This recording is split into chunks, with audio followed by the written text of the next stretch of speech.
First of all, I would like to express my sincere gratitude to Universiti Kebangsaan Malaysia for giving me the opportunity to present this video resume for dentistry program. Hello, my name is Nur Adila Murshida binti Mak Khordi and I am 19 years old, currently studying at College Matrikulasi Kelantan in second semester, which is the last semester. My secondary education was completed at Mahat Tafiz Sains Tanah Merah for 5 years. I am the third of 4 siblings and currently staying at Tanah Merah, Kelantan. Di Mahat Tafiz Sains Tanah Merah, Kelantan, saya telah berjaya memperoleh keputusan yang cemerlang dalam bidang akademik.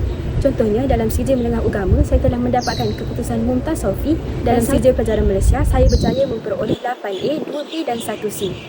Bukan sahaja dalam akademik, dalam bidang sukan juga saya turut aktif dalam melibatkan diri dalam pertandingan bola tampar dan saya telah mewakili sekolah ke peringkat negeri pada tahun 2022 dan 2023. Seterusnya, di Kolej Matrikulasi Kelantan pula, saya mengekalkan kecemerlangan akademik dengan pencapaian PNJS 4.0 dalam peperiksaan semester program matrikulasi. One unique strength that I have is my ability to study best in a noise environment. While many people can study in quiet surrounding, I am most focused and productive when the environment is noisy and crowded. In addition, I once experienced into an online dropship business and I successfully earned more than RM200 in less than a month. Saya amatlah yakin saya adalah calon sesuai untuk program pergigian ini kerana saya mempunyai minat yang mendalam terhadap bidang sains, terutamanya subjek biologi. Minat saya dalam biologi bermula sejak di sekolah menengah dan terus berkembang menjadi rasa ingin tahu yang mendalam terhadap bidang pergigian. Seterusnya, saya juga mempunyai pendedahan awal terhadap program pergigian kerana saya telah mengikuti perkembangan pelajar pergigian di media sosial terutamanya di TikTok sejak sekolah menengah lagi.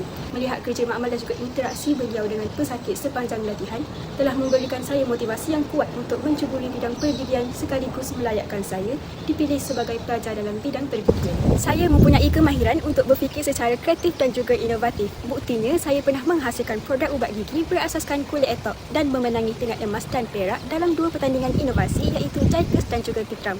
Saya juga mahir dalam teknologi. Sebagai bukti, saya pernah menjalankan projek menghasilkan doa dan kata-kata harian menggunakan aplikasi Padlet. I also confident that I should be chosen because I maintain a balance between academics and personal development. I actively participated in innovation competitions, sports and various extracurricular programs while still maintaining academic excellence. In addition, my experience running an online business has shaped my discipline, ability to collaborate, communication skills and sociability, which are important elements in the field of dentistry, especially for interacting with patients and dealing with challenges throughout the learning process. Saya ingin mengucapkan jutaan terima kasih atas pertimbangan yang diberikan. I sincerely hope to be given the opportunity to join the Faculty of Dentistry at Universiti Kebangsaan Malaysia.